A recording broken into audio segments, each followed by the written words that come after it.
Esse áudio traz a leitura do artigo A Travessia Atlântica de Árvores Sagradas, Etnoarqueologia e Estudos de Paisagem no Quilombo do Boqueirão, em Vila Bela, Mato Grosso, escrito por Patrícia Marinho de Carvalho e publicado em 2015 pela revista Teoria e Sociedade. Esse texto possui 8 imagens e 2 tabelas que não serão descritas. 1. Introdução. A comunidade remanescente de Quilombo do Boqueirão está localizada em Vila Bela da Santíssima Trindade, Mato Grosso, no Alto Vale do Guaporé. Quando iniciamos as pesquisas em 2008, lá viviam 8 famílias, divididas em 2 núcleos familiares, os descendentes de Maria Rosa, da antiga Fazenda Bom Futuro, e o núcleo familiar dos Frazão de Almeida. O levantamento etnográfico foi realizado entre todos os membros da comunidade, porém, os dados de paisagem foram coletados apenas nos 2 sítios ou chácaras dos irmãos Frazão de Almeida, Adil e Lino, tendo o quintal como unidade de análise e a árvore como indicador paisagístico na delimitação desses quintais estudados. Também foram realizados levantamentos em antigo assentamento associado à família Frazão, localizado a aproximadamente 3 quilômetros da comunidade, junto às margens do Rio Alegre, afluente do Guaporé, em localidade chamada Porto Boqueirão, o que deu nome ao sítio arqueológico Sarque-Pebi. Os dados sobre as plantas sagradas foram levantados em 4 terreiros de São Paulo, dirigidos pelos sacerdotes Tataca Tovangese, Mãe Amália, Mãe Caçulinha e Quiangana, e um terreiro de Cuiabá, Mato Grosso, localizados na Parada da Conceição e dirigido por Pai Francisco, que foi incorporado ao longo da pesquisa, já que algumas árvores identificadas durante o levantamento no remanescente de Quilombo, espécies típicas do Cerrado, eram desconhecidas das mães e pais de santo entrevistados em São Paulo, como o caso da lixeira, por exemplo. Para o levantamento das árvores significativas, realizamos entrevistas semi-estruturadas, além também das nossas conversas informais e da observação das atividades cotidianas dos moradores. Também foram consideradas aquelas árvores existentes nos quintais dos sítios dos casais Lino e Dona Maria dos Anjos, SLM, e Adil e Kika, SAC. De posse desses dados do contexto sistêmico, Schiffer, realizamos prospecções em conjunto com os irmãos Frazão, identificamos e delimitamos o sítio arqueológico Porto Boqueirão, Sarque-Pebi, tomando por referencial, além dessa lista de árvores, aquelas árvores identificadas pelos irmãos Adil e Lino in loco, árvores contemporâneas ao período em que lá viveram. Os dados obtidos na comunidade quilombola foram confrontados entre as informações levantadas nas comunidades afro-religiosas e também em bibliografia especializada. O cruzamento dos dados permitiu testar a hipótese inicial que os moradores do quilombo, mesmo não sendo praticantes de religiões de matriz africana, declarando-se católicos, atribuíram significação simbólica a determinadas árvores, similar às atribuições de povos de santo às mesmas plantas. Isso acontecia porque os 2 grupos compartilharam a experiência na diáspora africana e a reelaboração cultural que se deu a partir de um pensamento ancestral africano, Ampateba, difundido por meio da oralidade, perpetuado até os dias de hoje. Para melhor compreensão dos processos culturais pelos quais passaram essas populações negras do Guaporé, é preciso contextualizar a ocupação dessa região durante o período colonial. 2. A presença negra no Guaporé. A presença afrodescendente no Alto Vale do Guaporé está relacionada ao processo de ocupação da fronteira ocidental do Brasil durante o período colonial. O avanço das bandeiras paulistas sobre a região, em busca de mão de obra indígena e metais preciosos no século XVIII, associado ao cenário de disputa territorial envolvendo o interesse das coroas portuguesa e espanhola, determinaram a ocupação da região e a consequente introdução de mão de obra escrava negra. Chaves. Os primeiros veios de ouro explorados no estado foram encontrados no rio Cochipó, um afluente do rio Cuiabá. O ouro era encontrado no leito ou nos barrancos, chamado ouro de aluvião, e conforme se dava o esgotamento do minério, os exploradores avançavam em direção ao Vale do Guaporé, até a expedição conduzida pelos irmãos bandeiristas Fernando e Arthur Paes de Barros, encontrar ouro na região. Volpato. Em 1748, a coroa portuguesa promoveu o desmembramento da região da capitania de São Paulo, dando origem à capitania do Mato Grosso. Abre aspas, terras de arvoredo muito elevado e corpulento, fecha aspas, como observou Fonseca. Além da busca por novas fontes de exploração, havia a ameaça espanhola na região fronteiriça do Guaporé, e a coroa portuguesa precisava dominar a região também para estabelecer maior fiscalização no escoamento de ouro. Chaves. No final do século XVIII, uma nova configuração territorial foi acordada entre portugueses e espanhóis por meio do Tratado de Madrid de 1750, pela Convenção de Badajoz, tendo sido aplicado o princípio do direito privado romano uti possidetis ita possideatis, ou seja, aquele que possui de fato deve possuir de direito. A coroa portuguesa tinha intenção de concretizar a posse das terras do Mato Grosso, como também da Bacia Amazônica, prevista no Tratado de Madrid. Vila Bela estava situado no ponto mais ocidental do domínio português e carregava, abre aspas, ônus de ser zona de fronteira, responsável pela defesa do povoamento luso e, se possível, por sua ampliação, fecha aspas, Volpato Andrade. O governo provincial somente se instaurou de fato na região do Guaporé com a vinda de Antônio Rolim de Moura, primeiro capitão-general fundador de Vila Bela da Santíssima Trindade, em 1752, que se tornou a sede da recém-criada Capitania do Mato Grosso. Essa condição estratégica de Vila Bela fez crescer uma cidade nos moldes coloniais dos portugueses, com o poder bélico e o poder da Igreja Católica representados. Abre aspas. Com a chegada de Rolim de Moura em Vila Bela, capital da capitania de Mato Grosso, escravos negros foram deslocados da mineração para trabalharem na abertura de estradas, construção de quartéis e casas para abrigar os soldados dragões, além da edificação dos alicerces à base de pedra e barro na casa dos governadores. Fecha aspas, Chaves. De acordo com Bandeira, o grupo de africanos e afro-brasileiros formado por uma grande parcela de pretos e mulatos livres constituíam a maioria da população de Vila Bela, mesmo se computando o grande número de perdas decorrentes do trabalho insalubre e da pobreza. As fugas e formação de mocambos e quilombos ao longo do rio Guaporé foram constantes entre os séculos XVIII e XIX, como os quilombos de Quariterê ou do Piolho, Pindaiatuba e Mutuca. A Guerra do Paraguai e o distúrbio administrativo decorrente ampliou o número de fugas. O território espanhol também foi outro destino na busca pela liberdade. Bandeira, Volpato, Cadeira. A partir de 1820, as repatriações públicas foram paulatinamente transferidas para Cuiabá, e em 1853 a elite branca marchou definitivamente para a nova capital, evento relevante no processo de reelaboração da identidade étnica de africanos e afrodescendentes, uma vez que os senhores deixaram seus escravos em Vila Bela por considerar menos custoso adquirir novos escravos em Cuiabá. Nesse novo contexto, sem a presença dos senhores, a população negra encontrou para reelaborar sua cultura. Abre aspas. A saída dos brancos não implicou em si mesma a constituição da comunidade negra. Esta resultou de decisões coletivas dos pretos formuladas politicamente a partir da redefinição de sua identidade étnica frente à nova situação de alteridade circunstanciada pela decadência de Vila Bela dos brancos e a desarticulação local dos mecanismos de controle do corpo social branco. Fecha aspas, Bandeira. Ainda que a desarticulação provocada pelo deslocamento da capital e da elite não tenha sido em si o fator de formação da comunidade negra, como bem frisou Bandeira, essa configuração possibilitou maior autonomia no processo de redefinição da identidade étnica do grupo. Nesse processo de formação identitária do vilabelense, existiu a contribuição cultural dos povos de origem banto, África Central, como no caso do tradicional, abre aspas, Congo de Vila Bela, fecha aspas, uma encenação da polêmica entre o rei do Congo e o rei de Bamba, que quer casar com a filha do primeiro. Além da referência à África no desenvolvimento do Alto, é possível identificar palavras e expressões que remetem à influência africana. Ainda de acordo com investigações arqueológicas realizadas em Vila Bela, o material proveniente de depósitos cerâmicos do período histórico indica a influência de grupos bantus em sua produção. Zanettini. Os fluxos do tráfico transatlântico também explicariam essa influência centro-africana na cultura vilabelense. A mão de obra escrava em Vila Bela penetrou por 3 rotas distintas. Na mais antiga, conhecida por Rota Monções do Sul, que ligava São Paulo a Mato Grosso por via fluvial pelos rios Tietê e Cuiabá, trafegavam africanos embarcados no porto de Angola, com destino ao Rio de Janeiro.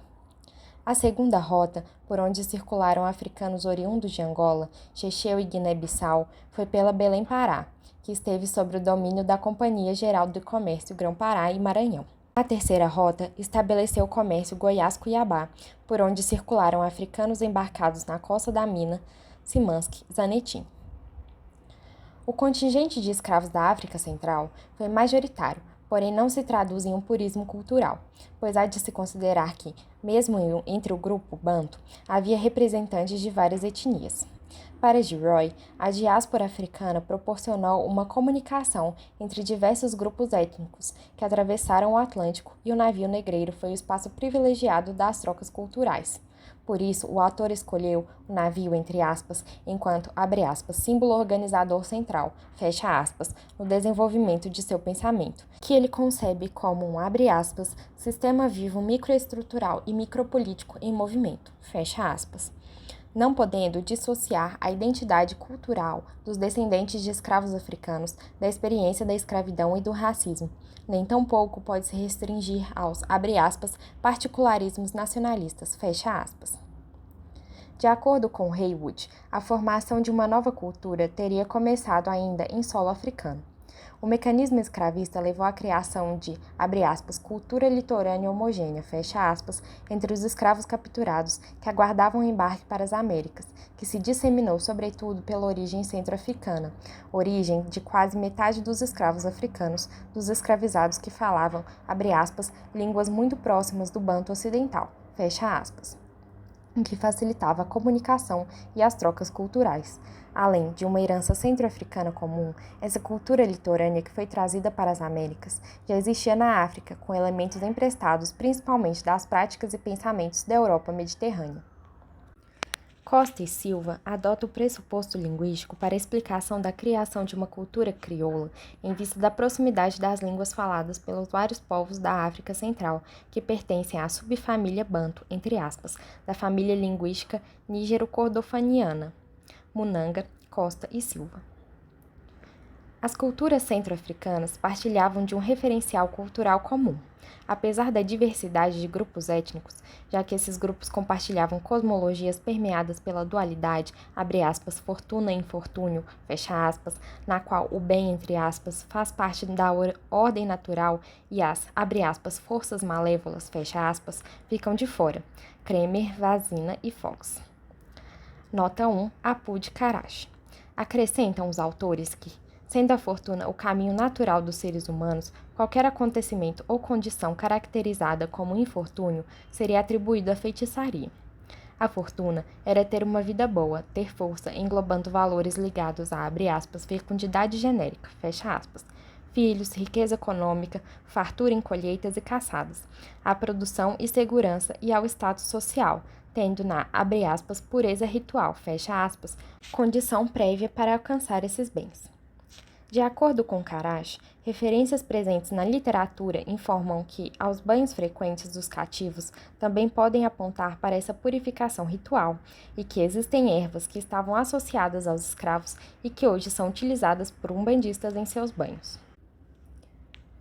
3. Território quilombola, ontem e hoje. A pesquisa de campo em área de remanescente de quilombo foi realizada na comunidade do Boqueirão, localizada em Vila Bela da Santíssima Trindade, Alto Vale do Guaporé, Mato Grosso, entre as coordenadas UTM 21L 184922 8321592 e no sítio arqueológico SARC-PB, localizado a cerca de 3 quilômetros da comunidade, às margens do Rio Alegre, afluente do Guaporé, rio que nasce na Chapada dos Parecis, onde faz fronteira com a Bolívia e corre em direção ao rio Mamoré, que deságua no Amazonas. Figura 1.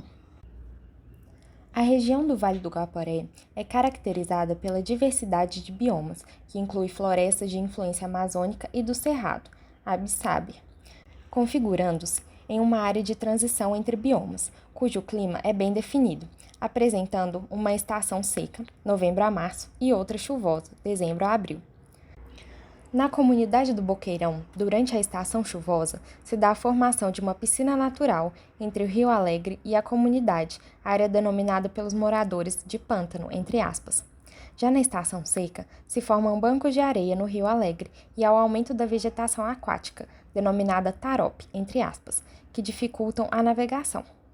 A vegetação dominante do Boqueirão é a típica do Cerrado, com árvores de pequeno porte, com galhos tortuosos, muitos arbustos e gramíneas. Figura 2. A constituição do território quilombola, conta Dona Mância Franzão de Almeida, prima de Lino e Ádio, começou com o bisavô deles, Higino Frazão de Almeida, africano de etnia desconhecida, mas que se sabe desembarcou em Salvador, sendo então levado até Vila Bela. O bisavô Higino teria em algum momento de sua vida se instalado às margens do Rio Alegre. Seus descendentes teriam formado várias outras comunidades, entre o Alegre e o Guaporé, como é o caso de seu filho Anselmo Frazão de Almeida, avô de Ádio e Lino, fundador da comunidade Porto Alegre na margem direita do Rio Alegre, tendo se tornado a maior comunidade de afrodescendentes na primeira metade do século XX na região.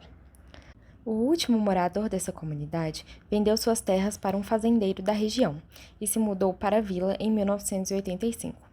Estudos realizados no local identificaram fragmentos de telhas e vidros associados a ocupações do século XX, além de fragmentos de porcelana chinesa e de garrafas quadrangulares, case bottles, referente ao século XVIII, que indicam uma ocupação histórica anterior. Zanettini. De acordo com o autor, também há vestígios de um cemitério que apresenta evidências de ter estado em uso até a década de 1970. A disputa de terras, primeiro com indígenas e depois com os poceiros e fazendeiros, foi uma constante na história da comunidade negra de Vila Bela e forçou a saída de muitos moradores da região rumo ao centro de Vila Bela, bairro Jardim Aeroporto, ou mais ainda para o estado de Rondônia. Na década de 1980, as terras da Fazenda Bom Futuro, como era conhecida a área onde vivem o núcleo familiar da matriarca Maria Rosa, no atual Boqueirão, foram quase que totalmente compradas pelos proprietários da Fazenda Santa Cruz. Hoje em dia, e apesar de não mais se registrarem conflitos armados por disputas de terra na região, alguns moradores têm sido convencidos a vender suas propriedades. Desde 2008, quando iniciamos as pesquisas de campo no Boqueirão, foi possível acompanhar as transformações da paisagem da comunidade. Uma empresa de laticínios de Vila Bela instalou um refrigerador industrial na comunidade.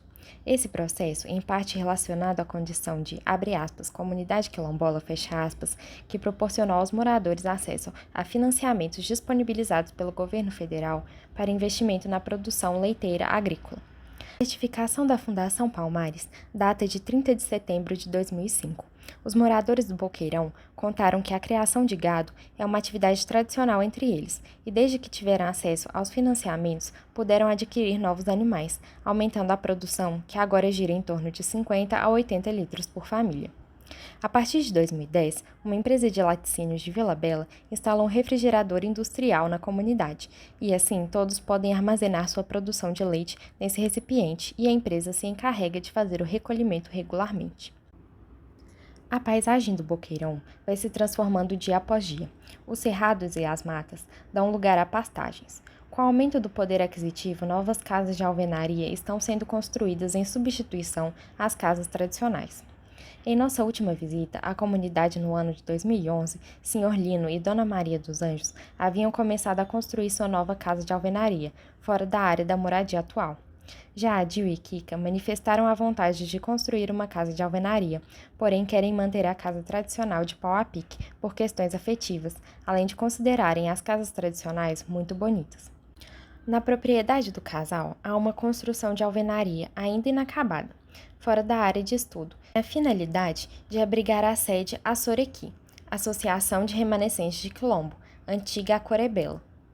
A agricultura é atualmente uma atividade secundária.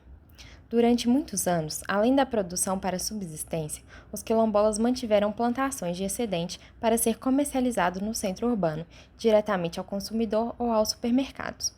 O aumento da produção leiteira e as mudanças no mercado deixaram a produção agrícola em segundo plano. Em nosso último trabalho de campo, o Sr. Geraldo, filho de Maria Rosa, contou que cultivou tomate com o intuito de vender em Vila Bela.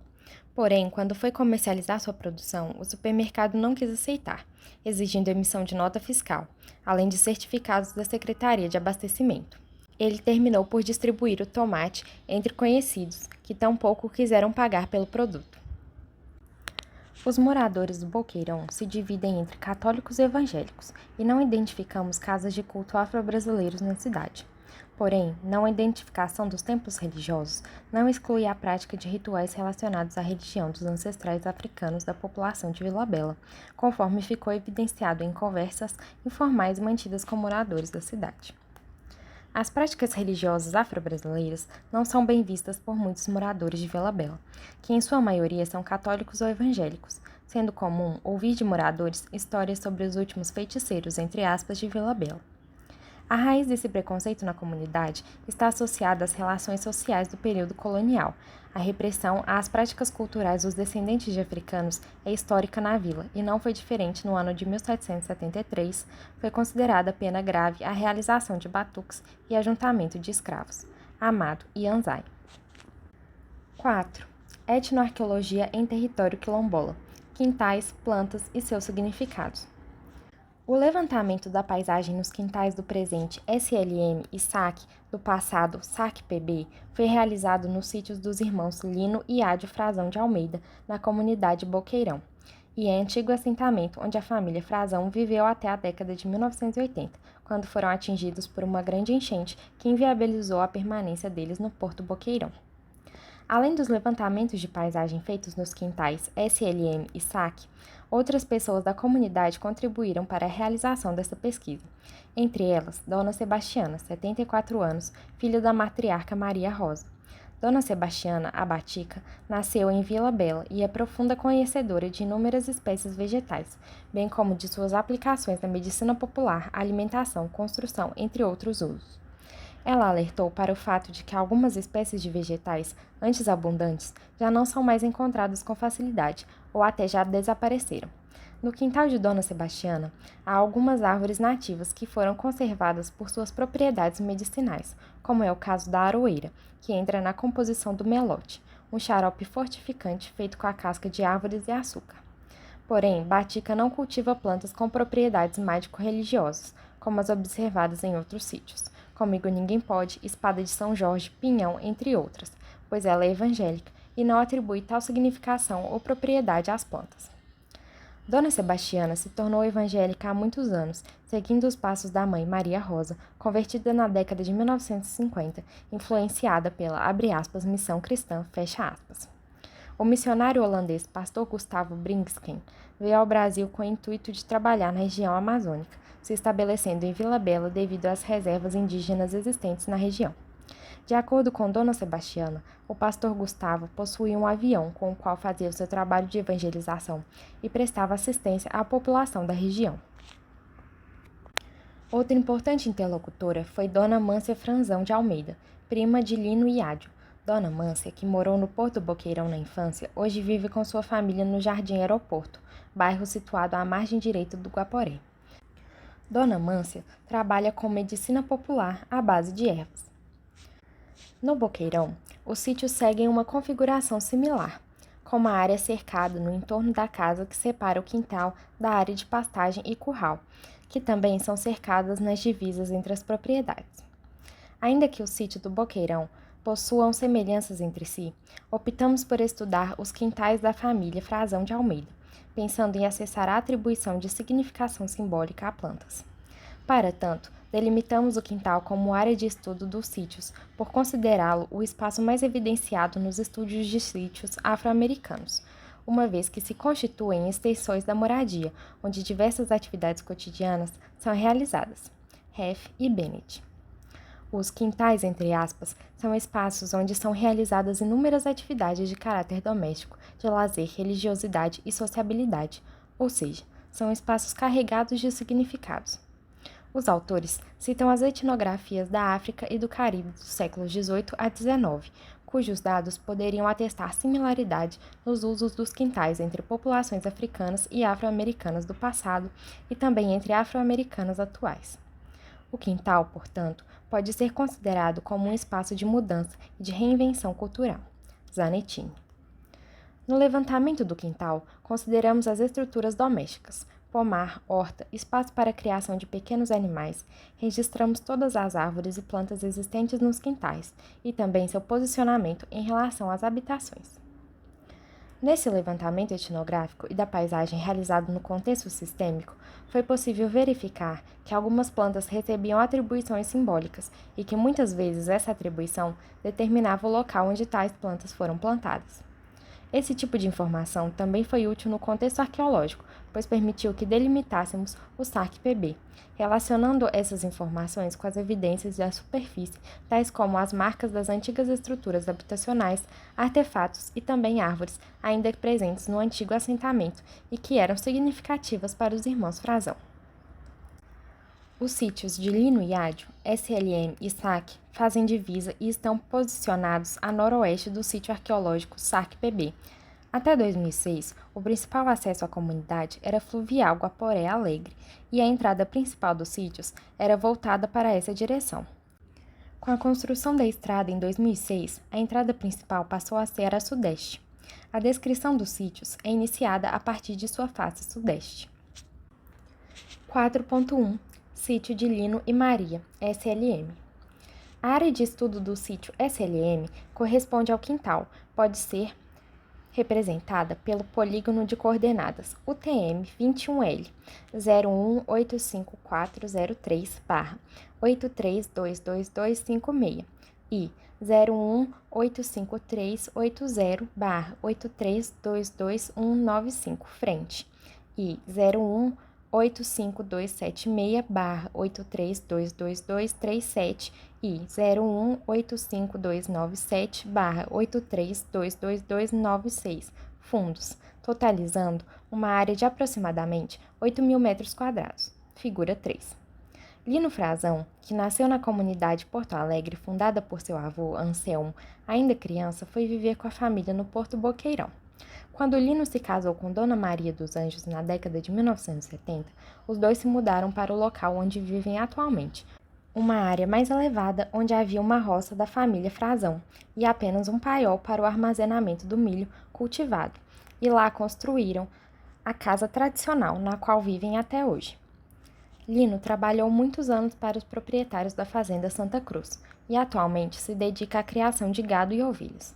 Dona Maria dos Anjos, que também foi criada no Porto Boqueirão e tem amplo conhecimento sobre plantas e seus mais diversos usos, foi uma das nossas principais interlocutoras. Dona Maria conta que quando se mudou com seu Lino para o sítio atual, plantou a maioria das árvores frutíferas existentes em seu quintal, como as mangueiras, laranjeiras, pés de mexerica, seringuela, pitanga, entre outros. Algumas árvores frutíferas nativas, como a bocaiúva e o genipapeiro, foram nascendo ao longo dos anos e foram preservadas. Dona Maria dedica seu tempo aos cuidados com a criação pequena, a casa, sua horta e seu jardim. Não há nenhuma construção de alvenaria na propriedade. Todos os cômodos da casa estão espacialmente separados. Cozinha externa, cozinha interna e sala de jantar, sala de visitas e dormitórios.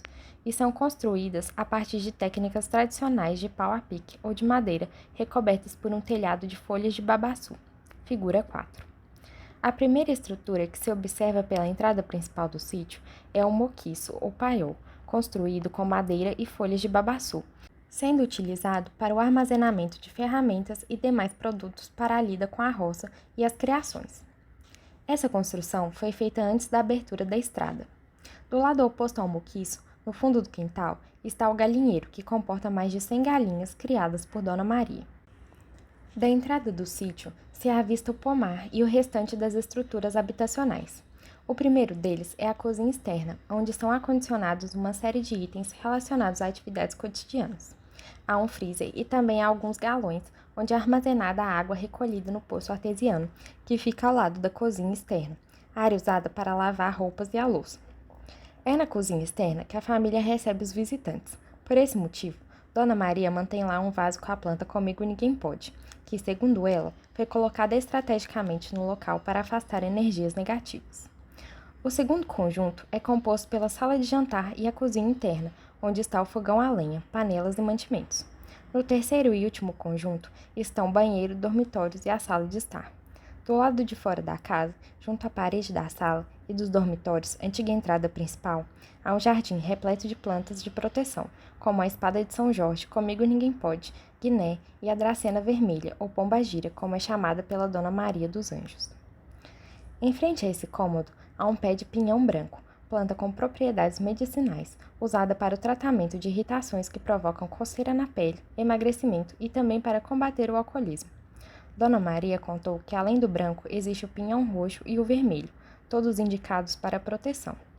Dona Maria contou que quando chega em sua casa uma pessoa carregada, entre aspas, de energias negativas ou alimentando algum sentimento negativo como inveja, essa energia ruim é absorvida pelo pinhão e todas as suas folhas caem. Por suas propriedades de proteção, as folhas do pinhão também podem ser utilizadas em banho de descarrego, banho de ervas muito comum entre os praticantes de religiões afro-brasileiras, com a intenção de eliminar energias negativas. Além dos animais de criação, o casal tem uma roça onde plantam milho, mandioca e outras plantas alternadamente. De acordo com Lino, antigamente a roça era bem maior e se estendia para além das cercas do quintal. Mas com o aumento da área de pasto e também com a desvalorização do mercado dos produtos agrícolas, hoje se dedicam a plantar apenas para subsistência. Dona Maria também tem uma horta onde planta pimentas, cebolinha, chuchu, abóbora, abacaxi, entre outras ervas, frutos e legumes, de acordo com a época do ano. Na horta de Dona Maria, há alguns objetos utilizados contra olho gordo e mal olhado, como ela nos explicou. Há 2 chifres de vaca encaixados em uma vara de madeira fincada no meio da horta entre as hortaliças. Há outro chifre pendurado na porta da sala de Dona Maria para evitar a entrada de possíveis energias negativas de quem entra na casa. Segundo Dona Maria, a própria pimenteira cumpre essa função de proteção contra o mal-olhado, além de ser cultivada para consumo, pois é muito apreciada na culinária local. Outra planta de proteção é a espada de São Jorge, existente no entorno da horta. Tanta proteção não admira que a horta de Dona Maria esteja sempre verdejante, como observou sua vizinha e cunhada Kika. Segundo Dona dos Anjos, a mangueira é uma árvore que também possui propriedade de proteção, pois além de atrair as energias negativas, suas folhas também podem ser utilizadas nos banhos de descarrego. Por isso, foi uma das primeiras árvores que ela plantou quando veio viver nesse local. Ela contou que uma das mangueiras antigas não tem mais dado muitos frutos nos últimos anos, e por isso ela aguarda que uma mulher grávida que venha visitá-la possa abraçar a mangueira, para ela uma simpatia bastante eficaz para a frutificação da árvore. Também Dona Mância Franzão de Almeida, prima de Lino e Ádio, fez o mesmo comentário sobre as propriedades de proteção da mangueira, que, segundo ela, é capaz de reter toda energia negativa. Por esse motivo, deve ser plantada na frente da casa, pois ela, abre aspas, apara tudo, fecha aspas, qualquer energia negativa que tenha sido enviada para os moradores da casa. As folhas ainda podem ser usadas para banhos de descarrego. Havia uma grande mangueira em frente à sua casa, mas acabou sendo derrubada para ampliação da residência, mesmo contra sua vontade. Dona Mância disse ainda que a folha da manga possui efeito expectorante, antibiótico e anti-inflamatório. É bom para o pulmão, fígado e rins, sendo que o chá da folha, como um ponto da casca, é usado para a regularização do ciclo menstrual. Outra árvore existente no quintal de Dona Maria e seu Lino é o cedro. De acordo com Lino, o cedro que fica entre o moquiço e a porteira da entrada do sítio já existia quando o casal se mudou para lá, e que ele resolveu não derrubá-la, por ser de madeira de lei. Porém, ele afirma que o cedro é uma árvore que, abre aspas, chama raio, fecha aspas. Quando questionado sobre o fato de o raio cair em cima de determinadas árvores e estaria ligado à sua altura, o cedro pode alcançar 30 metros de altura, Dona Maria dos Anjos e seu Lino explicaram que o raio escolhe o cedro porque ele gosta, entre aspas, do cedro. O Sr. Martinho, irmão de Dona Sebastiana, confirmou essa informação e acrescentou que outras árvores também podem atrair raios, como a lixeira, sendo que ele mesmo já presenciou um raio partir uma lixeira ao meio e o fogo consumi-la completamente. Dona Maria dos Anjos também viu um raio partir uma lixeira no Capão. Também uma crença bastante difundida, não só nessa região do país, é a associação do raio com a machadinha, machado lítico associado a antigas ocupações indígenas, também conhecida popularmente por pedra de raio. Mais uma vez, Sr. Martinho nos contou que também presenciou um raio bater em 2 árvores e daí se enterrar no chão muito profundamente, talvez a mais de 20 metros de profundidade, lá onde está agora a pedra de raio. 4.2 Sítio de Ádio e Kika, saque.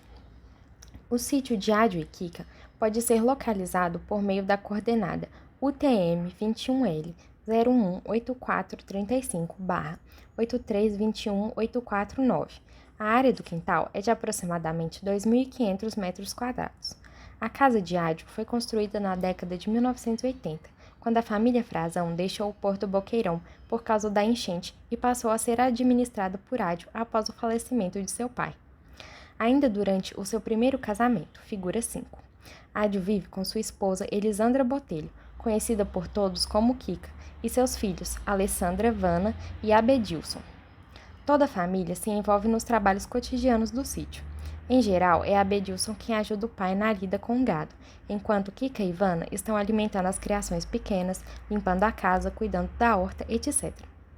As refeições costumam ser preparadas por Ádio ou Kika, que é também conhecida pela delícia de seu tempero. Ao fim das atividades matinais, Kika e os filhos vão para a escola na vila. Os filhos fazem o ensino fundamental e Kika está cursando o segundo grau técnico em informática, e assim que terminar os estudos, pretende arrumar um trabalho na vila.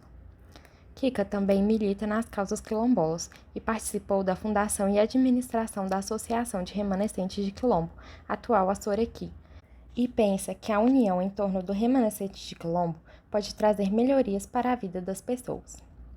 A atividade com gado é importante na vida de todos, não só na criação voltada para a produção de leite, mas também em torno de seu aspecto cultural, pois já se tornou tradição na família participar da festa de peão boiadeiro de Vila Bela. Nota 2. As habitações são de cunho vernacular, construídas a partir da técnica de pau a pique e cobertura com folhas de babaçu. Figura 6. Na cozinha, que é separada dos outros cômodos, há um fogão a lenha, onde são preparadas as refeições, e o fogão a gás, que quase nunca é usado. O barro utilizado nos reparos periódicos que o fogão necessita é coletado no próprio quintal, de acordo com Kika, a responsável pela manutenção. Em frente à cozinha, ficam os quartos e a sala de visitas, ambos unidos por um único teto de folhas de babaçu. Um dos quartos é destinado aos filhos e visitantes. O outro quarto é o do casal. Na sala que não possui paredes está a televisão, as cadeiras e redes. É na sala de visitas que a família se acomoda durante as refeições e nos momentos de lazer. Ainda se encontra armazenado nesse espaço vários utensílios e produtos utilizados nas atividades cotidianas, como arreio de cavalos, chicotes, ração para galinhas, entre outros. Aquelas pessoas que chegam ao sítio pelo Rio Alegre, antiga entrada principal, mal podem avistar a casa, que está camuflada, entre aspas, por uma enorme mangueira plantada no quintal bem junto à porteira. O mesmo acontece do lado oposto, no pomar, onde há 7 pés de manga, que foram plantados ainda quando a família Frazão vivia no Porto Boqueirão. Há algumas mangueiras que apresentam escarificações em seus troncos, que, de acordo com Ádio, foram feitas para sangrar, entre aspas, ou castigar a árvore, para que os frutos nasçam em maior quantidade e mais doces. Existem outras árvores frutíferas no saque. Algumas foram plantadas pelo pai de Ádio, outras por Ádio e Kika. Há alguns pés de acerola e pinha, cana-de-açúcar, pés de abacate, limão, mexerica, goiaba, ingá de caça, cereja, graviola. No campo, bem junto à cerca do quintal, nasceram ou foram preservadas algumas árvores nativas frutíferas, como o cajueiro, bocaiúva, a mangava, o pequizeiro. Bem encostada à cerca, do lado externo do quintal, existe um angico, um ingazeiro, um ipê roxo, também chamado de peúva ou para-tudo, e um pé de genipapo, cujo fruto é usado para fazer suco e alimentar o gado. E segundo Ádio, sua mãe costumava fazer licor com os frutos do genipapeiro, e que existia na sua antiga casa no Porto Boqueirão, que também servia de alimentos para os porcos quando caíam no chão. A horta de Kika fica próxima ao pomar, onde ela cultiva pimenta, alfavaca, maxixe, abóbora, gengibre e cebolinha. Ao lado, numa pequena roça, Kika planta mandioca e ao lado da cozinha há alguns pés de cana-de-açúcar. Tal qual observamos no sítio SLM, há plantas de proteção em torno da habitação no saque. Existem alguns pés de Comigo Ninguém Pode, que, segundo Kika, já estavam plantados nesse mesmo local, quando ela se mudou para o sítio, para viver com Ádio, que confirmou que sua mãe é quem havia as plantado. Kika, além de achar as plantas muito bonitas, disse que já ouviu dizer que elas são boas para afastar mal-olhado. 4.3 Sítio Arqueológico Porto Boqueirão, SARC-PB. O sítio arqueológico Porto Boqueirão, Saque-Pebi, está localizado às margens do Rio Alegre, entre as coordenadas UTM 21L 184922/8321592. O Rio Alegre é um afluente do Guaporé, figura 7, que corre em direção ao rio Mamoré, que, por sua vez, deságua no Amazonas. O antigo assentamento foi moradia da família Frazão de Almeida até a década de 1980, devido às enchentes que tiveram que se mudar para onde hoje se localiza o sítio de Ádio, Saque. No início da década de 1980, devido às enchentes que atingiram a região. Em nosso primeiro reconhecimento do sítio, fomos acompanhados por Ádio, que nos levou até o local das antigas habitações, utilizando como referência um pé de tarumã contemporâneo à época em que lá viveu. Nesse local foram identificados alguns postes de madeira que sustentavam a antiga casa. Para melhor visualização do solo e delimitação das estruturas, fizemos a limpeza da área, com a retirada das folhas e além das 3 pontes de sustentação, identificamos manchas no solo, outros 5 postes, que formavam a estrutura da antiga cozinha e sala de estar. De acordo com os irmãos Frazão, nesse local ficava a cozinha de aproximadamente 16 metros quadrados e a área contígua, desprovida de paredes, funcionava como um prolongamento da cozinha e uma sala de estar onde muitas atividades eram realizadas, tal como observamos nos sítios SLM e SAC. A partir daí, fizemos as demarcações e relacionamos esse local com aquelas árvores e espaços significativos apontados pelos irmãos Frazão. Ambos se recordaram de locais, árvores, atividades e acontecimentos passados. Sobre os postes, Lino contou que depois da enchente, a família levou alguns dos postes da casa antiga para serem reutilizados na nova construção. Ele afirmou ainda que provavelmente alguns desses postes seriam de aroeira, uma das espécies mais utilizadas na construção pela resistência da madeira. Nos caminhamentos realizados, diversas garrafas e frascos de vidro foram identificados. Uma das garrafas chamou a atenção de seu Lino, que reconheceu um antigo frasco que armazenava uma bebida apreciada por seu pai João sacerdote, porém ele não lembrou o nome dessa bebida. Já Adil identificou um frasco de vidro de remédio, que lembrou ser um fortificante que a mãe fazia para ele e os irmãos tomarem, quando crianças. Outro objeto localizado foi uma chapa de metal, que compunha o forno para torrar farinha de mandioca. A chapa era colocada sobre o forno a lenha e sobre ela a farinha de mandioca para ser torrada. Entre as árvores exóticas, identificadas no contexto sistêmico, somente um exemplar de mangueira ainda existia no local. Lino contou que havia muitas outras árvores frutíferas, mas agora só restava aquela mangueira, que estava sendo atacada por formigas e logo desapareceria também. De acordo com Mendes, as espécies frutíferas mais tradicionais, como a mangueira ou a laranjeira, árvores exóticas que passaram por um longo processo de domesticação pelo ser humano ao longo de muitos anos, necessitam de tratos culturais, podas, controle na competição com outras plantas, adubação, etc., para se desenvolverem bem. Caso contrário, essas espécies tendem a ficar em desvantagem em relação às outras espécies nativas mais adaptadas. O abandono faz com que as plantas entrem num processo de senescência e acabam morrendo. Durante as várias expedições realizadas ao sítio arqueológico com os irmãos Frazão, algumas árvores foram apontadas por eles como afetivamente significativas, como o caso dos 3 pés de cumbaru, com os galhos retorcidos, que fez seu Lino recordar que, durante a infância, ele e as crianças que viviam no Porto Boqueirão costumavam brincar em seus galhos e também em um cupinzeiro que existe até hoje, bem ao lado dos cumbarus. Outra árvore nativa identificada pelos irmãos foi um antigo pé de jatobá, que servia como parte da engrenagem da prensa de mandioca. No tronco da árvore ainda é possível ver o furo onde era encaixada a prensa, figura 8. O levantamento que realizamos em Vila Bela da Santíssima Trindade gerou uma lista de 43 árvores significativas para os moradores da comunidade, por suas propriedades simbólicas, medicinais, construção civil, entre outros usos. Do mesmo modo, inserimos na pesquisa 5 herbáceas, devido sua recorrência nos sítios pesquisados e no discurso dos membros da comunidade. Quadro 1. 5. A interface com a religiosidade afro-brasileira. De posse da lista de plantas simbólicas para os quilombolas do Guaporé, fizemos o cruzamento dos dados reunidos entre o povo de santo dos terreiros do sacerdote Tata Catuvangese, Inzo Tumbanzi, Candomblé Angola, Mãe Amália, tenda de Umbanda, pai das matas e mãe d'água, Umbanda. Mãe Caçulinha, Abaçá, Oxum, Oxóssi, Candomblé, Angola. Quiangana, Coabata, Mameto, Indandalunda, Inguzo, Catendé, Catendiodé, Candomblé, Angola. E pai Francisco, Ilé, Axé, Omô, Odará, Diodé, Candomblé, Quetu, Nagô e Yorubá, além das informações disponíveis na literatura especializada.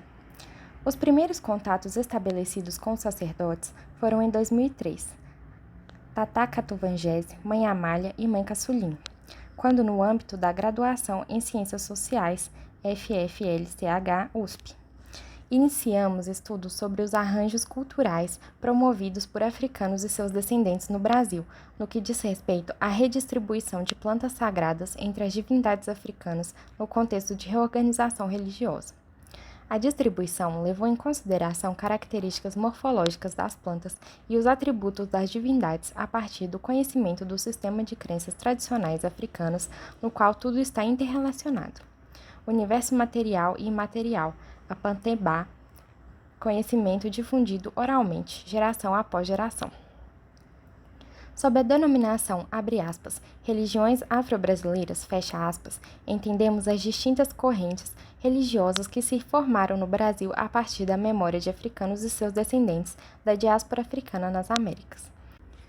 Embora cada uma dessas correntes religiosas tenha suas próprias divindades e ritualística, inclusive em relação às plantas, ver Barros e Napoleão Verger, o conhecimento sobre plantas sagradas foi difundido entre todos esses segmentos religiosos, e além das diferenças oriundas das especificidades de cada cultura africana contribuinte, também apresentam diferenças regionais.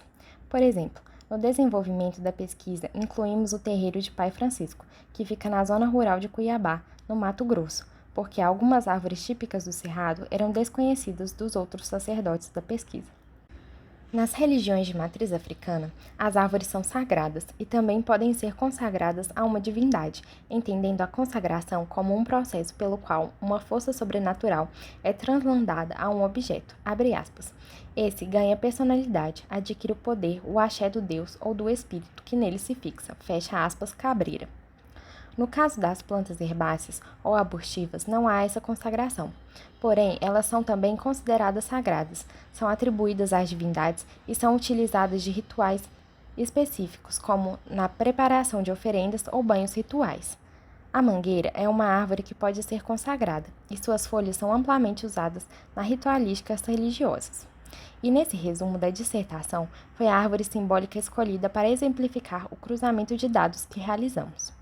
A mangueira é uma árvore exótica, de origem asiática, que se adaptou muito bem no Brasil, sendo abundante nos quintais de várias regiões do país. Sua origem asiática foi comprovada pela presença de fósseis de uma espécie primitiva, M. pentandro, em Assam, na Índia, e de espécies mais primitivas, filogeneticamente semelhantes, M. duperreana, M. longifenera, no Laos, Camboja e Vietnã, Castro e Cluj. Sua fácil adaptação aos climas tropicais e subtropicais das Américas pode ser explicada pela resistência da planta a temperaturas extremas, que podem variar de 0 a 48 graus, e a longos períodos de estiagem, graças à sua grande capacidade de absorção de água, devido suas raízes que podem chegar a 4 metros, ultrapassando o lençol freático, como verificado numa mangueira com mais de 60 anos na Índia. Medina, nota 3, Apud, Castro e Cluj.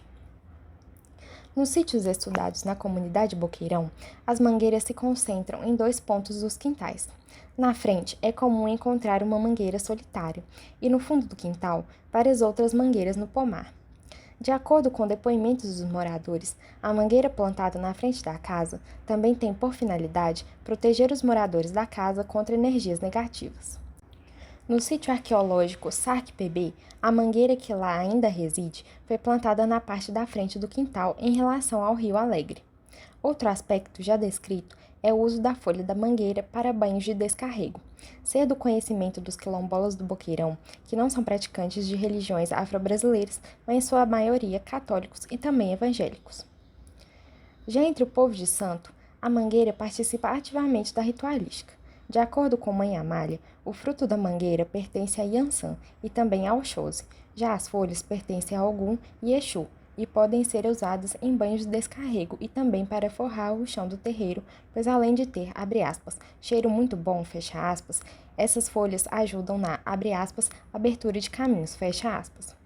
O sacerdote Tata Katuvangese também mencionou a mangueira relacionando-a com a abertura de caminhos. Segundo ele, as oferendas realizadas com essa intenção podem ser colocadas ao pé de uma mangueira.